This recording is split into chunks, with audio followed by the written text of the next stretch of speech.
Quiero saludar a Carlos Correa, él es director de la ONG, Organización No Gubernamental Espejo Público en Venezuela, que ha venido a formar parte o a participar, mejor dicho, de los paneles, de los foros de la sociedad. Espacio Público. Espejo Público era un programa que yo tenía en Venezuela hace muchos años. Carlos, bienvenido, gracias por acompañarnos. De nada, Diane, un gusto saludarte y poder conversar personalmente. Sé que estabas con varias de las organizaciones no gubernamentales que tuvieron la oportunidad de venir a Panamá, a participar en los paneles de los espacios que se abrieron para la sociedad civil. El tema de la libertad de expresión ha sido un tema puntual dentro de estos paneles. Mira, hay varias organizaciones que han venido a participar y que traen elementos sobre el tema de libertad de expresión. Nosotros somos una que trabajamos el tema en Venezuela, pero están organizaciones vinculadas al tema de transparencia, por ejemplo, acceso a la información pública. Entonces, en la propuesta de mandato que ya se ha estado conversando, ahí está expresada al menos en 2 o 3 de los temas de la sociedad civil. Uno de ellos es el de gobernabilidad, el otro el de la participación, o sea, que tiene que ver con el tema de la cumbre, es decir, equidad, prosperidad. Entonces, bueno, ahí se había contemplado el tema de libertad de expresión, porque es muy difícil construir desarrollo sin libertad de expresión. Claro, evidentemente. Y además, en el punto de la transparencia para el acceso a la información, eso es algo que en Venezuela, por lo menos, no se tiene.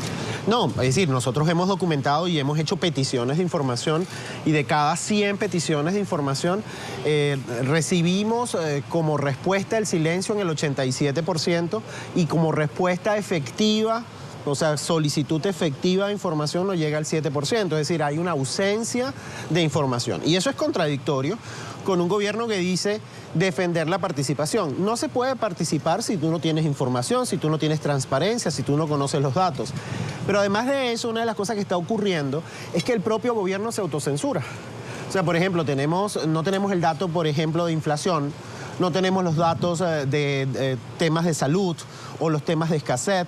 Entonces, el gobierno mismo se está autocensurando, cosa que no ocurría. La inflación, la primera semana de cada mes se publicaban esos datos. Entonces, estamos hablando de una situación en la que ciertamente hay una profunda oscuridad sobre la data oficial y serias limitaciones para participar activamente en la vida pública. Le pregunto a Carlos Correa, en Venezuela, todo aquello que de alguna manera y según el razonamiento del gobierno de Venezuela afecta la imagen del gobierno, toda aquella información que de alguna manera el gobierno considera que es negativa para ellos mismos, ¿la cubre un manto de oscuridad, como usted mismo señala?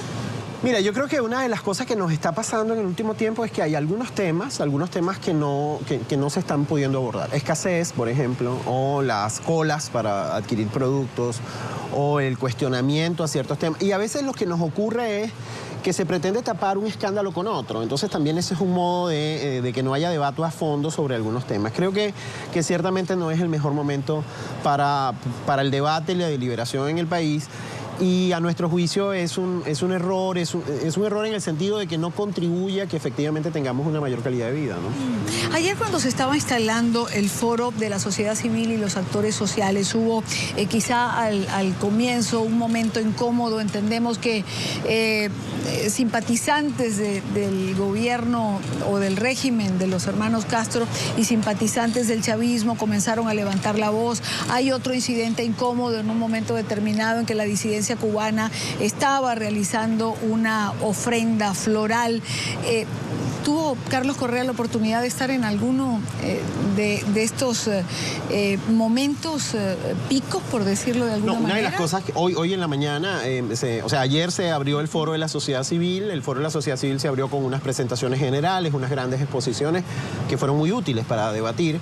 Y hoy se instalaban las mesas, y en las mesas, en al menos 2, hubo dificultades, porque prácticamente no dejaban la instalación, grupos vinculados o de la sociedad civil cubana no dejaron instalar las mesas. Eso pasó con la mesa de participación, la que abordaba los temas de participación contradictoriamente, y la mesa de gobernabilidad.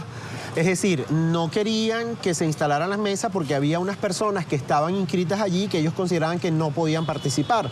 Es decir, al final es un poco paradójico. Es decir, el gobierno de Cuba está sentado con el gobierno de Estados Unidos conversando de todos los temas, incluyendo derechos humanos, Y acá, personas que son de la sociedad cubana no pueden sentarse a debatir, que por otro lado no es el tema es todo, participación, sociedad, todos los otros temas, y ese es un tema que bueno, que lo pueden plantear y que se puede debatir. Entonces, creo que ese recurso se volvió a repetir desafortunadamente al interior del foro, y eso generó que las organizaciones de distintos lugares de la región estuvieran muy incómodas porque sentían que le estaban secuestrando de alguna manera la posibilidad de debatir temas. ¿Cómo se construye la participación sin el disenso? ¿Cómo se construye la participación sin tener la oportunidad de debatir los puntos diferentes de vista de los sectores que participen en estos foros? Creo que una de las cosas que había era mucho grito, ¿no? Muchísimos gritos, ¿no? Entonces es un señor que estaba... Cuando no se tiene razón, se grita, se claro, levanta la pero además voz. de eso no se deja hablar, o sea, no se permite hablar. Una de las cosas que decía, yo vengo acá a hablar con todos. Yo también puedo gritar, pero yo lo que quiero es conversar con todos. Yo creo que es un error lo que están haciendo. Yo no sé si es una política deliberada o es que sencillamente le falta aprendizaje para debatir con lo distinto y lo diverso.